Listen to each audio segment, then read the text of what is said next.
चलिए जी, अब जरा देखिएगा, ऐसा होता है कि जैसे मान लो हमें कोई वायर दे रखा है। अब एक खास चीज़ होती है वायर्स की, जैसे ये हमें वायर दे रखा है, ये वायर है।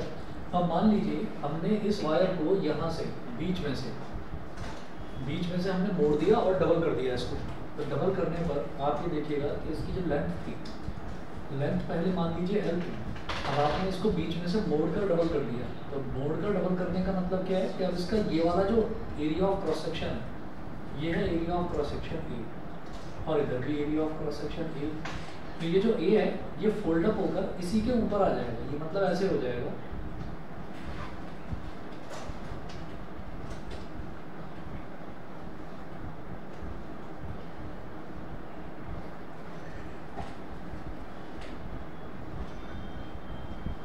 ये इस तरीके से हो जाएगा। मतलब आप ये देखिए कि इसकी जो लेंथ है टोटल एल, वो लेंथ जो है वो लेंथ तो रह गई l/2,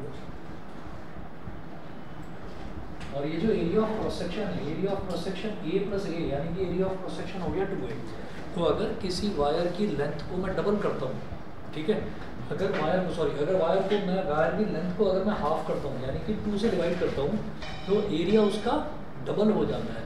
लेंथ को आधा करा तो एरिया डबल हो गया, यानी कि लेंथ को अगर आपने 2 से डिवाइड कर दिया तो एरिया को 2 से मल्टीप्लाई करेंगे। इसी तरीके से लेंथ को अगर आप 3 से डिवाइड करेंगे तो एरिया को 3 से मल्टीप्लाई कर देंगे। समझ गए? तो इस क्वेश्चन में क्या दे रखा है कि wire of resistance 10 ohm is drawn out. Drawn out का मतलब उसको खींच दिया जाता है। खींच कर हम क्या कर रहे हैं, उसकी लेंथ को ट्रिपल कर रहे हैं, हम उसकी लेंथ को 3 गुना कर रहे हैं, मतलब खींच के उसको लंबा कर रहे हैं। तो उसका एरिया ऑफ क्रॉस सेक्शन जो है वो 1/3 रह जाएगा, वो 3 से डिवाइड हो जाएगा। तो ऐसा है, यहाँ पर आप इसको ऐसे डायग्राम बना लीजिए, जैसे कि मान लीजिए आपका ओरिजिनल वायर है, ओरिजिनल वायर की लेंथ दे रखी है L, ठीक है, और इन्होंने उसका रेजिस्टेंस जो है, original wire of resistance 10 ohm is drawn out so that its length is thrice its original length, find the new resistance of the wire. तो इस वायर का रेजिस्टेंस शुरुआत में 10 ओम दे रखा था, तो हम ये कहेंगे R is equal to rho L upon A, ठीक है। ये जो है ये है इसका area of cross section, R is equal to rho L upon A is equal to 10 ohm. इसको बोल दीजिए इक्वेशन नंबर 1। अब उसके बाद देखें न्यू केस। न्यू केस, नया केस क्या है कि आपने इसी वायर को ड्रॉन आउट करके, यानी कि खींच कर आपने 3 गुना इसकी लेंथ को बढ़ा दिया, लंबा कर दिया। ये ऐसा हो गया,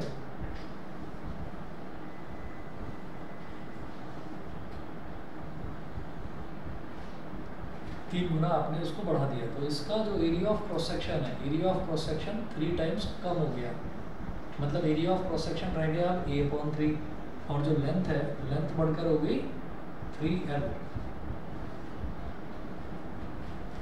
तो जो नई लेंथ है उसको मैं बोल दूंगा L डैश, तो L डैश तो हो गई 3L।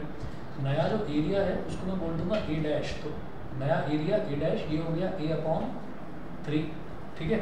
तो नया जो रेजिस्टेंस है R डैश, उसको क्या कहेंगे, R dash is equal to rho L dash upon A dash, ठीक है, rho L dash divided by A dash, ऐसे लिख लो, rho L dash divided by A dash. ये मैं मिटा रहा हूँ इधर से, rho L dash upon A dash का मतलब rho L dash divided by A dash. अब क्या करना है देखिएगा,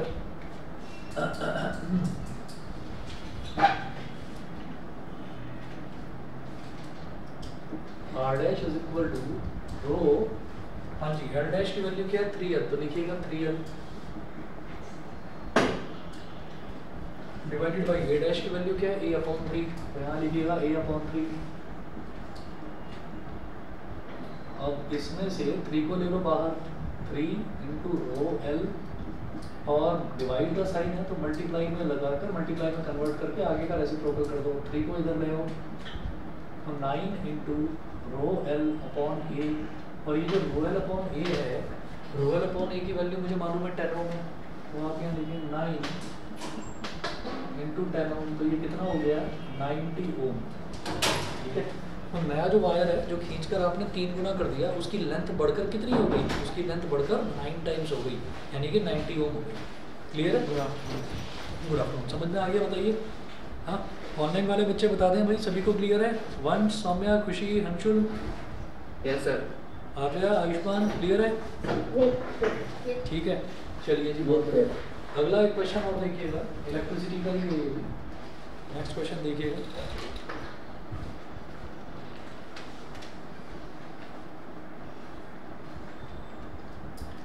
हाँ जी, ये क्वेश्चन नोट करें। Two resistances when connected in parallel,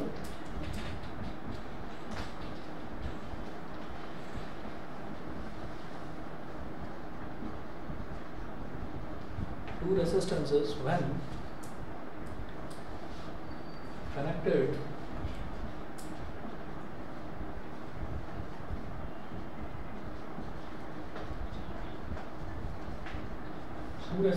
when connected in parallel give value of 2 ohm, ठीक है।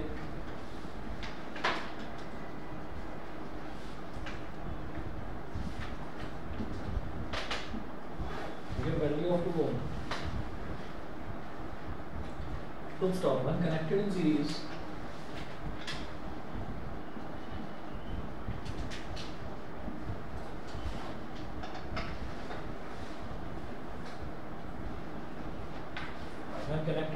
the value becomes 9 ohm.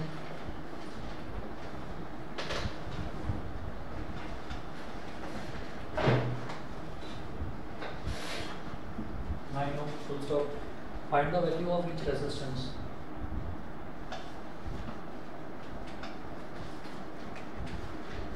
Find the value of each resistance.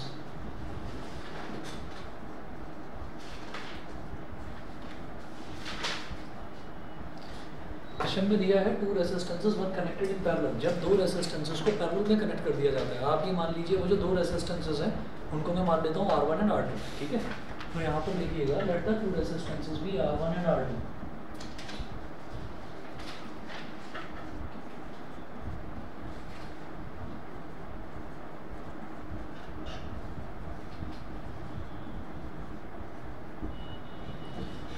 Late the two resistances be R1 and R2। उसके बाद वो कह रहे हैं कि when connected in parallel give value of 2 ohm, यानी कि जब दोनों को पैरेलल में कनेक्ट कर दिया जाता है तो जो टोटल वैल्यू आती है ना रेजिस्टेंस की, वो 2 ओम के बराबर आ जाती है। तो दोनों को पैरेलल में कनेक्ट करिए जरा। यहाँ लिखिएगा पैरेलल कनेक्शन।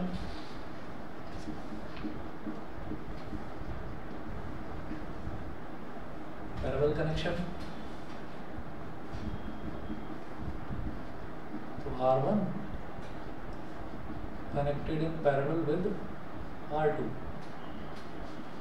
R1 और R2 दोनों को पैरेलल में कनेक्ट कर दिया जाता है। जब पैरेलल में कनेक्ट करते हैं तो इक्विवेलेंट रेजिस्टेंस कैसे निकलता है? देखिए 1/R1 plus 1/R2 is equal to 1/R। अब इनका इक्विवेलेंट रेजिस्टेंस इन्होंने दिया 2 ओम। ये जब पैरेलल में कनेक्ट करते हैं तो इक्विवेलेंट रेजिस्टेंस कितना आ जाता है? 2 ओम आ जाता है। तो 1/R1, इसका एलसीएम ले लो इधर, तो R1 R2 into R2 into 1 R2 और R1 into 1 is R1 is equal to 1/2। ये दे रखा है 1/2। फिर क्या करिए, इसको 2 को इधर ले आइए, तो 2 into cross multiplication 2 into R2 plus R1 is equal to R1 R2 into 1, यानी कि R1 R2, ठीक है। इसको आप इतना करके ना इसको बोल दीजिए इक्वेशन नंबर 1। ये हमारा पैरेलल कनेक्शन का केस था। फिर मैं दूसरा केस देखता हूँ सीरीज कनेक्शन का। इन्हीं दोनों रेजिस्टेंसेस को अगर सीरीज में कनेक्ट कर दिया जाता है तो वैल्यू आती है 9 ओम।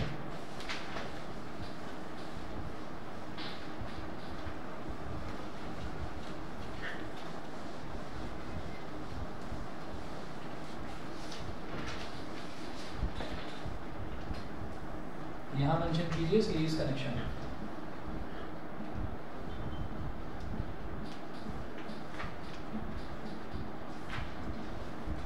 सीरीज कनेक्शन में दिखाइए दोनों रेजिस्टेंसेस, यही R1 और R2, और इन दोनों रेजिस्टेंसेस को हमने बैक टू बैक यानी कि सीरीज में कनेक्ट कर दिया।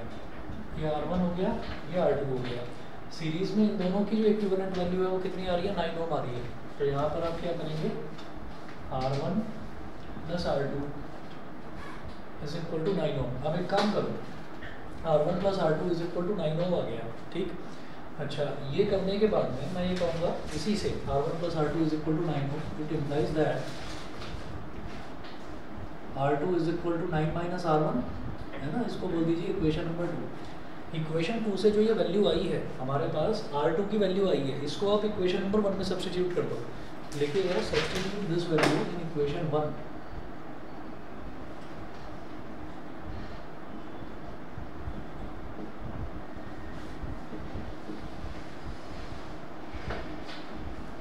Substitute this value in equation 1। Equation 1 में डालिए इसको, तो 2 multiplied by R2 plus R1। R2 plus R1 तो 9 है सीधा सीधा, तो R2 प्लस R1 की जगह 9 डाल दो यहाँ पर, तो 2 इंटू 9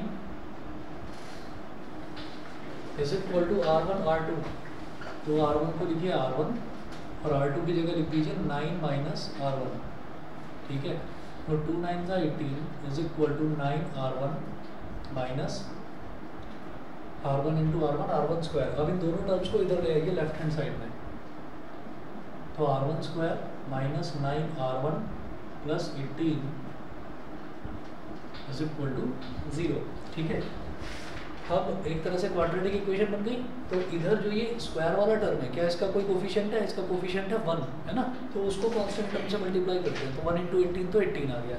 अब इसको स्प्लिट करो ताकि इसका एडिशन या सब्ट्रैक्शन -9 के बराबर आए, मल्टीप्लिकेशन 18 के बराबर। बोलो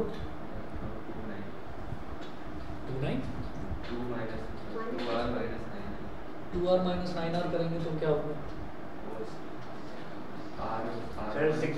6 और 3 सीधा, है ना भाई, मिड टर्म स्प्लिटिंग, है ना।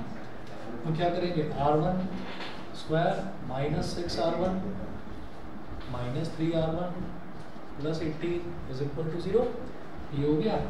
इन दोनों पहली और दूसरी टर्म में से R1 कॉमन ले लो, तो इधर बचेगा R1 माइनस 6, इधर से -3 कॉमन ले लो तो बचेगा R1 माइनस 6। भाई सब कंफर्टेबल है ना इसमें, मिड टर्म स्प्लिटिंग में, तो क्लियर है ना। तो इधर से R1 माइनस 6 लिया कॉमन, तो इधर बचा R1 minus 3 is equal to 0। इसका मतलब क्या है? R1 minus 6 is equal to 0 और R1 minus 3 is equal to 0, तो R1 इज इक्वल टू 6 हो गया और R1 इज इक्वल टू 3 हो गया। ये है। अच्छा, अगर R1 की वैल्यू 6 है तो R2 की वैल्यू 3 ओम, ठीक है। अगर R1 की वैल्यू 3 ओम है तो R2 की वैल्यू 6 ओम। कुल मिला के जो दो रेसिस्टेंसेस हैं उनकी वैल्यू आ रही है 6 ओम और 3 ओम। बताइए, क्लियर है? ठीक है। 6 और 3 को आप करके देख लो, अगर पैरेलल में कनेक्ट करूंगा तो इक्विवेलेंट रेजिस्टेंस आएगा 2 ओम, और 6 और 3 को अगर सीरीज में कनेक्ट करेंगे तो इक्विवेलेंट रेजिस्टेंस आएगा 9 ओम। ठीक, चलिए जी, तो ये तो